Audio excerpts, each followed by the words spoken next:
All right. Hello, everybody. Let's talk about the lower back. Um, so, if you're new to these videos, this is just a series I do. Usually, I offer a free consultation to circus artists who are dealing with, long-term injuries and movement problems, just to kind of advise them on either if it's safe to do so, how they could approach. Uh, the recovery process themselves, or if they need to see somebody, is it myself, is it somebody else, just as a way to kind of keep costs down a little bit. So today we're talking about the lower back. This is one of the ones that generally is ends up being like a long-term problem for a lot of people. Um, very often the lower back injuries, like actually getting a knock to your lower back, is going to hurt like hell, but it's usually only going to last a couple of days. A lot of lower back injuries just kind of happen and then they go away. And as long as you don't panic too much about it, a lot of the time it's fine. With a caveat to that, so one thing I'll say just as disclaimer, I'm not a medical doctor. I deal with the movement process, recovery process, and I help to get people out of pain, especially over kind of long-term conditions. I do not diagnose structural damage. I'm not going to be able to prescribe medication and anything like that. So this is not medical advice. However, I do have a lot of experience in working to get people out of back pain and working with medical professionals when I feel like people need to be referred. So, with that in mind, let's start off with people who have had like an actual knock to the spine or something, where you've done something, you've felt the kind of ping or the twinge or whatever. Um, what are the signs that actually you should probably go get urgent medical attention?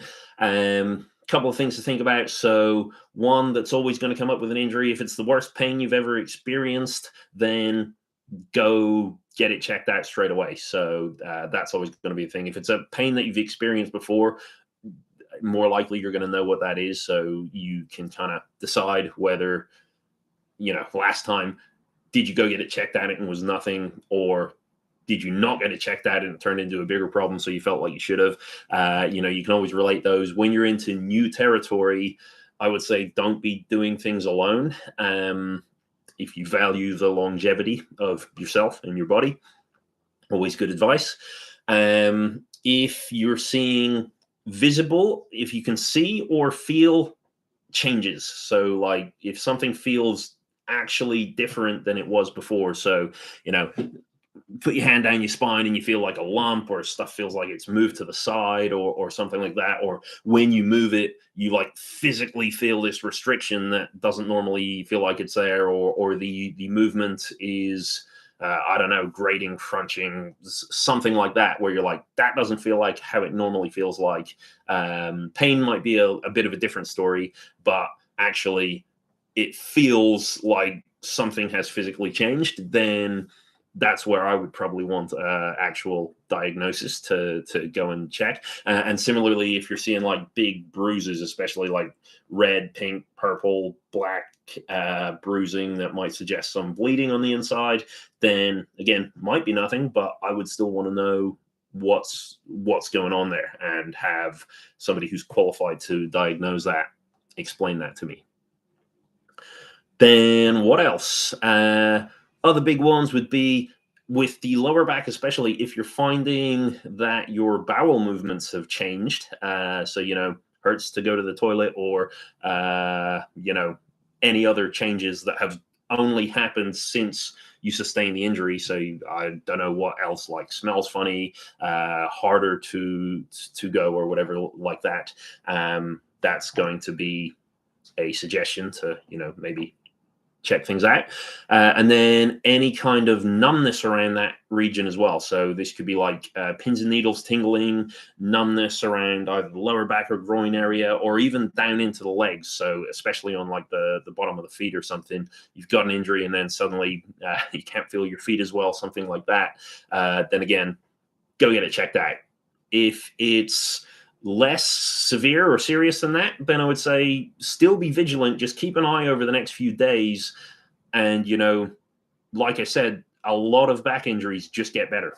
And you just leave them for a few days, especially if you don't worry too much about it. That doesn't mean ignore it. But if you just go like, I've hurt my back, it's annoying, but it's probably going to be fine, then when you monitor it as you go to sleep and your back learns, okay, something bad happened, but actually I'm not in danger anymore, then yeah, things just very often work themselves out.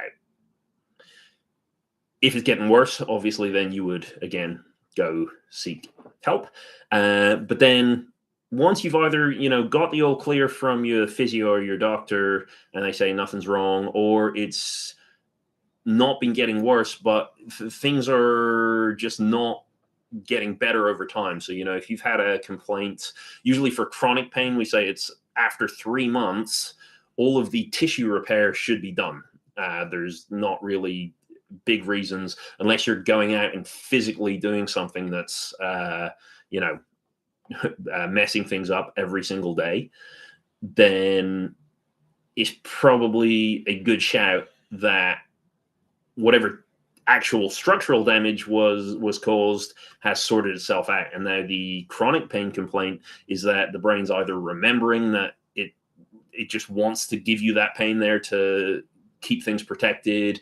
It could be a habitual response. It could be because other parts of your body might be sending signals like you might be in danger, stuff like that. And that can be the one where it gets really complicated in figuring out, how am I going to approach this? What am I going to do to try and sort it out? So that's what we'll spend the rest of the time covering. I'll talk about a few different kinds of pain that you feel, and then things that might be helpful for that. And then we'll talk about why this is all a bit complicated, and it can really be a bit of a nightmare if you're going to be doing the whole process by yourself. But there are ways that, as long as you're sure there's no big physical problems, there are ways that you can get through this. Just be prepared. Sometimes it can take a long while. I'm actually recently just out of a period of lower back pain.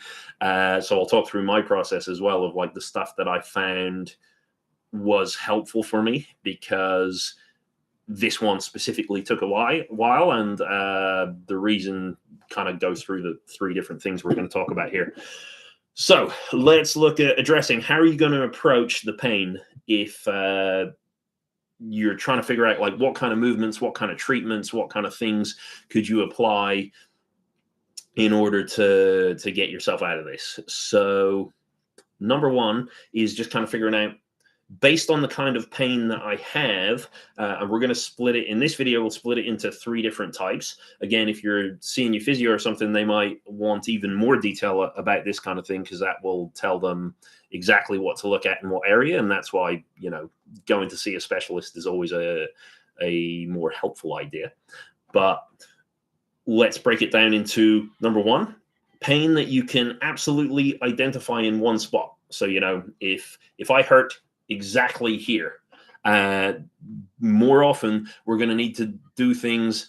So we're not going to say this is definitely a sign of tissue damage or anything like that, but we're going to say if you treat it as if it was, that's more likely to do the job. So on the lower back, if you can point to the exact spot that it hurts, then probably what's going to be helpful will be things like sensory stimulation. So any kind of massages, acupuncture, something like that, something that wakes up the nerves and says, hey, be more aware of this area, because you're experiencing a type of pain that is usually like a warning, or usually that kind of, it hurts exactly here, is your brain saying, I need you to pay attention to exactly there, because you're not paying enough attention.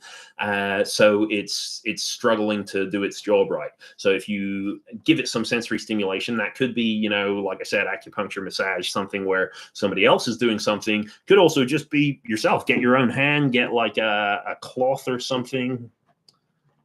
yeah, get like something that's not your own hand, so it feels a bit more random on the skin, or like a, even rolling on a foam roller up and down, some vibration, anything like that could be super useful to just kind of stimulate and wake up the muscles all around so that they start performing a little bit better. Similarly, actually working on the muscles could be a really good shout as well. So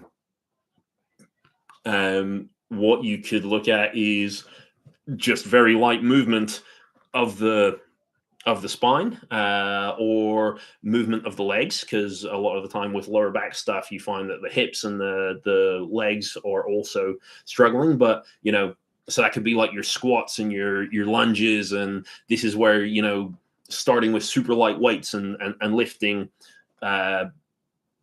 an amount of weight where you're not experiencing a huge amount of pain. My advice is always keep it to like a 3 out of 10. So 5 out of 10 is the tipping point where at 6 out of 10 you cannot concentrate on the task that you're doing. You're concentrating more on the pain. At 5 out of 10 you're concentrating more on the task, but you're highly aware that there is pain happening at the same time. So if you push that all the way back at about a 3 out of 10, pretty subjective, but I would say, you can do the task and you could probably, have a bit of a conversation with somebody else. But if they said, "Oh, have you got that pain in your back right now?" You'd be like, "Yeah." Keep that as your maximum.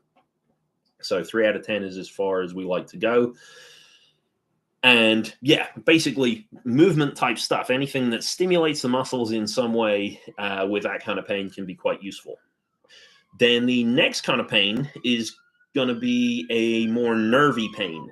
And this one gets a little bit more complicated. So nerve pain, if you've had it before, you probably are hyper aware of what it feels like, because it's really not nice.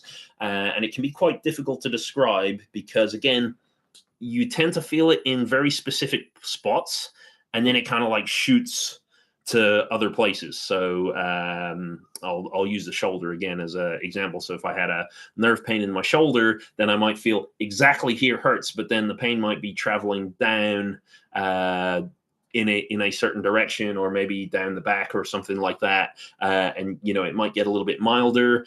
You might even see gaps. So I might feel the nervy pain in my shoulder, and all of a sudden I feel a similar type of pain somewhere in my wrist. And maybe that leads to like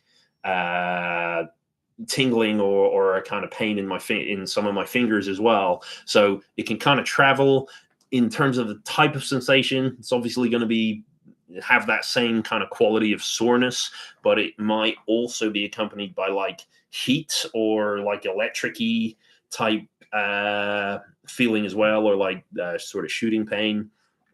Very often with this kind of pain, we need to take things a lot slower, and a lot of the time it's a bit of a guessing game. If you're not super confident with identifying all the different nerves in your legs and where they attach in your spine, you're probably not going to be able to go, okay, I do this very specific stretch and it's going to sort things out.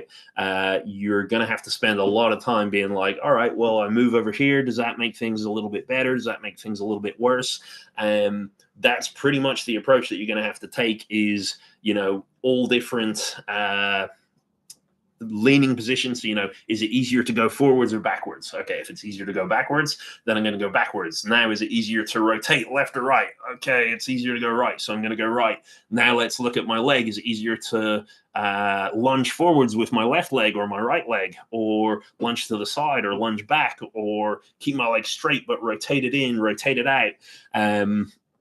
All of these kind of things, just with kind of nerve stuff, it's always hard to know exactly what's going on. Is it that the nerve is trapped and it's getting stuck and it's getting pulled from both ends? Is it that it's the muscles around it have kind of swollen up? We're going to talk about inflammation in a second, and it could have swollen up, and then it just makes it harder for the nerve to kind of slide and move freely.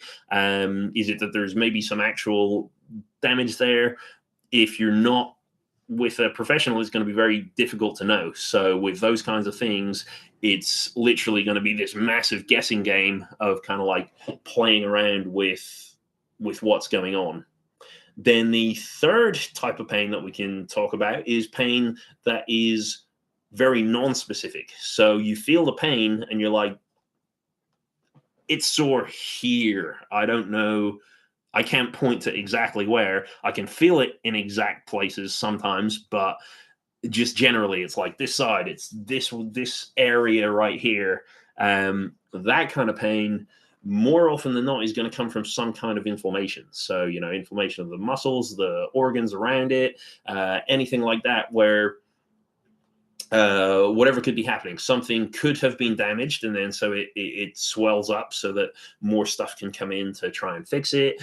Something could just be working harder than usual. There could be some sort of reaction that it doesn't like, and all of that is like, there's hundreds of different reasons why something could end up being inflamed. A very big one actually is going to be stress. And that's why when they do these studies on lower back pain, actually, they end up finding that stress and like job satisfaction shows a bigger indicator of back pain than actual tissue damage or posture or anything like that. So inflammation is going to be the third one. And a lot of the time with inflammation, you're going to find that it's hard to pinpoint the pain.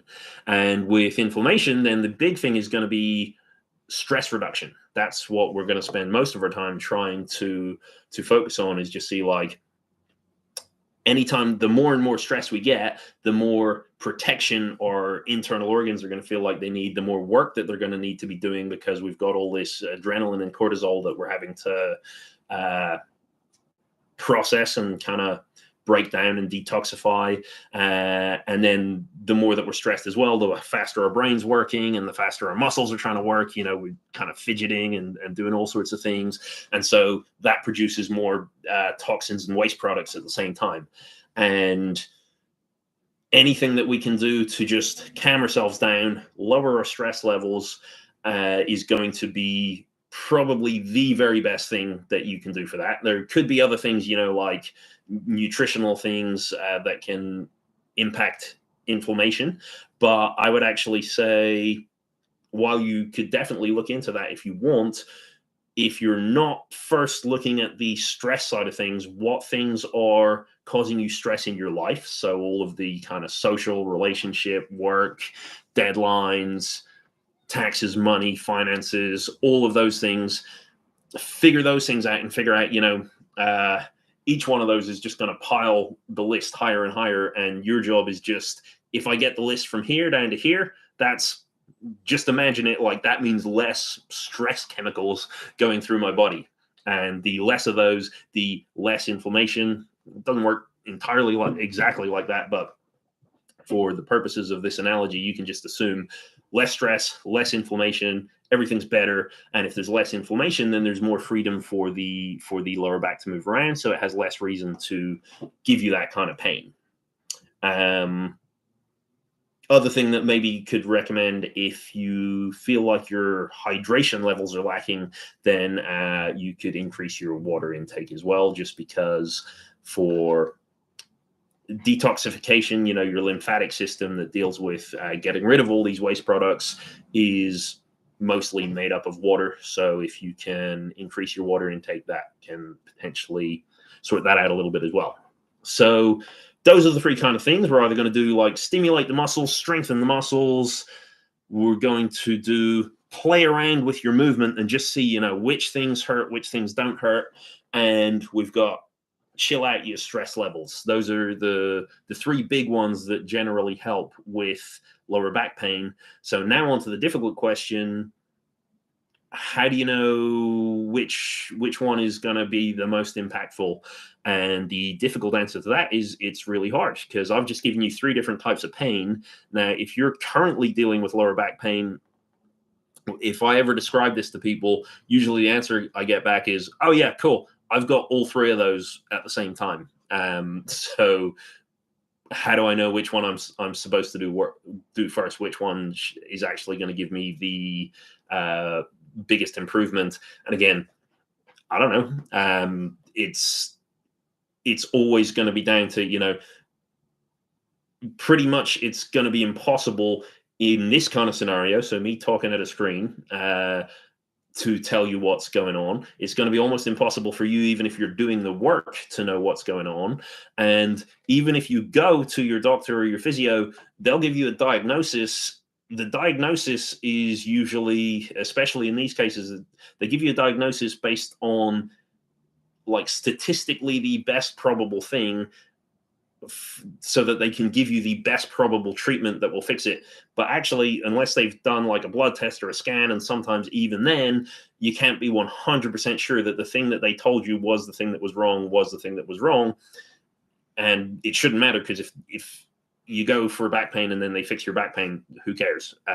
You got it sorted out. But when you've had a back pain complaint for long enough, then this tends to be like the driving thing of like, I need to know exactly what it is, because I need to sort this out right now, and I need to know why it keeps coming back. And if I knew exactly what the problem was, then it wouldn't keep coming back anymore. And that can be a bit of a misleading approach, because unfortunately with pain, some of the factors for pain coming back or pain persisting is literally just habit. So sometimes you're physically doing something that's causing the pain to come back. Sometimes the pain's just coming back because the brain just remembered, oh yeah, every other day this week you've had back pain, so I'm just going to give you it again, because why not? It seemed I'm still alive, so this seems like it's a useful tactic or a useful approach. So based on all of that, the first thing to know is educating yourself about pain can be really, really useful.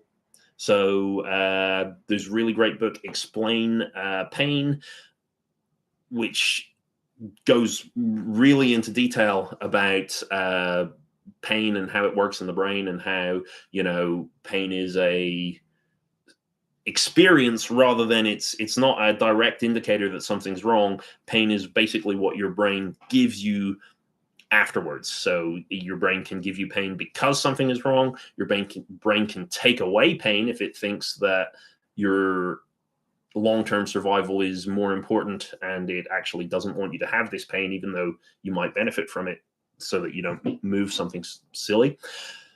Or you can just not get pain because your brain either didn't realize that the injury was as bad as it was, or it just says, well, actually, the pain isn't serving you well right now. So Explain Pain. Or if that one can be quite expensive, there's another book, Painful Yarns, Yarns.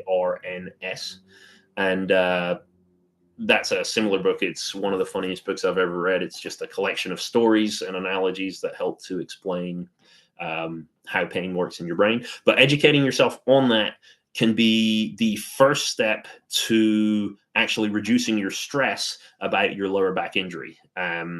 Because that's going to be the big thing, is if we know that stress can cause inflammation, but your lower back pain is giving you stress about, how am I going to get work if I do circus for a living? Or, even if it's your hobby and it's like, oh, now I can't do the thing I love anymore. And, maybe you're going to see your physio and they've fixed all the structural damage. So they're like, well, there's nothing else wrong. You should just give up circus. You're going to get more and more stressed out because of that. And then because that's going to build the inflammation and other things that the stress cycle will do, it will make you less tolerant to pain as well. So the pain is just going to linger around and get worse and worse and worse. So when you understand how pain works, then you understand that actually your brain's just giving you this because it thinks you might need it as a protective mechanism. And actually, that's not necessarily the case. You're not stuck with this long term. Then the second thing, as I said before, is just reduce as much stress from around you as you possibly can. So just list out everything. And these can be psychological stressors, like all the job, money, relationships that we just talked about. Can also be physical stressors. So, it could be like other injuries. Do you have a really weak left arm compared to your right arm, and you've just never done anything about it? Well, why not do something about it today? Like, sort that injury out. And then if your brain is less stressed about that, then actually, again, overall stress levels go down. If you're working with me, I'm always going to be looking at vision, balance, the kind of lymphatic stuff, your sleep quality, stuff like that. All of that is super important as well, because again, all of those things will contribute to your overall stress levels, even if you're not consciously aware of them. Then the third thing, which is where we go into those other kind of like the nervy pain and the tissue sort of pain. The third thing that's going to be really useful is movement. So what a lot of people tell you when you've got an injury is that you shouldn't be doing anything. You shouldn't be moving at all. You should just be resting it. And that can be useful, especially in like the initial stages of an injury. And that's why, I gave that list of criteria and was like, these things probably go get that checked out, because you need to know, is this safe to just, plow through, or should you be chilling out and taking it easy and just let a couple of bits repair themselves first. But after that, you want to be moving, not necessarily really vigorously or intensely, but movement is going to be the biggest tool that you have in terms of fixing things. And with lower back pain, the best that I can recommend to you is moving through play. So every day is just going to be a thing of like, what kinds of movements can I do today? So like we said with the nervy stuff, figure out, head turns right, head turns left. Okay, I can do both of those. Can I do up and down? Can I do, shrugging my shoulders? Can I throw and catch a ball? Can I reach to pick something up? Figure out, every morning, and it might be different every single day, just make a list of all the things that I can do today, and then go, all right, well, I'm just going to keep doing them until my body doesn't let me anymore. Use the pain as the signal of, okay, whatever's going on, stress levels are now getting too high. I'm going to ease back off on picking things up, but doesn't mean I can't throw and catch the ball. If the back is fine with that, okay, I'm gonna do that, and now I'm gonna just do some head or neck mobility. Find out what you're able to do, find out what movements are possible, and then just do all the movements you possibly can. Always be paying attention, keep that 3 out of 10 on the scale in mind, and just let things go nuts. And then over time, you also want to be keeping a note of like, what was the pain intensity for each day? What was like the maximum intensity? Or if you're the kind of person that gets big relapses into pain, then you want to know how many days does the intense pain experience last, and how many days are in between. And what you want to see is, if it's a everyday thing, is the intensity going down every day, or how long you're experiencing the most intense pain going down every day? Or if it's a relapse thing, or is the gap between them increasing, and is the length of time that you're spending in it decreasing? Those two things are going to be really important. If you're dealing with lower back pain injuries for a very long time, it's very easy to get into that hopeless, like, this is never going to be fixed. And that is just not true. It's going to be possible to sort it out. It just might take quite a lot of trial and error. Okay, so like for my own example of back pain, given what I know about stress being a really big contributor, I've had tons of back injuries through my kind of circus and gymnastics life. And so one thing that I know is, when I go through periods of intense stress, that it's very possible for back pain to just flare up. And so what I tend to do is, I get it and I just go, yeah, cool, I'm just going to leave it. Like, I'm not going to aggravate it, but I'm just going to go about my day and just figure things out. And this time, because I actually was going through a period of quite high stress, I just sort of went, yeah, that's going to be what happens. And I didn't really do much playing or exploring with my movement, because I was like, well, I'm stressed, I'm busy, I don't have time to do any of that. And things just weren't sorting themselves out. And then just one day, I was sitting in a coffee shop doing some writing, and then I think I just leant one direction and was like, oh wow, I can stretch really far in that direction, and played around with that a little bit, and was like, oh yeah, actually, I think this was like a trapped nerve this time. Maybe the stress was contributing to it as well, but actually there was a physical thing that I hadn't figured out. And if I had just kept going the way that I was going, where I just wasn't gonna give it much thought or attention, it probably wouldn't have gone away. But then after a little while of like playing, so it turned out turning my left foot out was really, really helpful. So I just did that while I was walking for about 3 days. Did a bunch of glute bridges and that kind of thing, extension into the back. So I never even really had to go into like nerve flosses and tensioning and stuff. That was enough to kind of sort it out. So if you're doing this kind of thing on your own, it's a lot of play, but just bear in mind, if you're playing with things, it could take a long time before you hit the exact right thing that's going to make the big and profound difference. So bearing with it for a long time is good. Stress reduction is going to be very helpful, but also keeping some kind of a journal or log so that you can kind of keep hope going. Because if things just aren't changing for so long, that can be a bit disheartening. Okay, I feel like this one was a little bit rambly. I hope those ideas were presented in somewhat of a coherent order. Like I said, this is part of a series of me just kind of trying to give out the information that I give on consultation calls the most at the moment. As things currently are, I offer a free consultation for anyone who's dealing with like a long-term injury, to just give some advice on, what kind of treatments are available, what you could look at yourself. Do you work with me? Do you work with other people? What might be the best approach for you, just to kind of try and save some money and get you to the right person.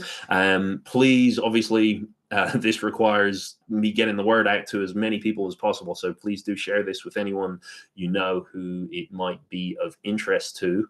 And if you do need to send me a message about anything, you can get me on my Instagram channel, which is the same name as this. So Circus Trainer. I'm checking messages there every day. So if you've got any queries, the link on the link tree there also lets you go and book a consultation as well. So I hope some of that was interesting and useful. And thank you for watching, and I'll see you in the next one.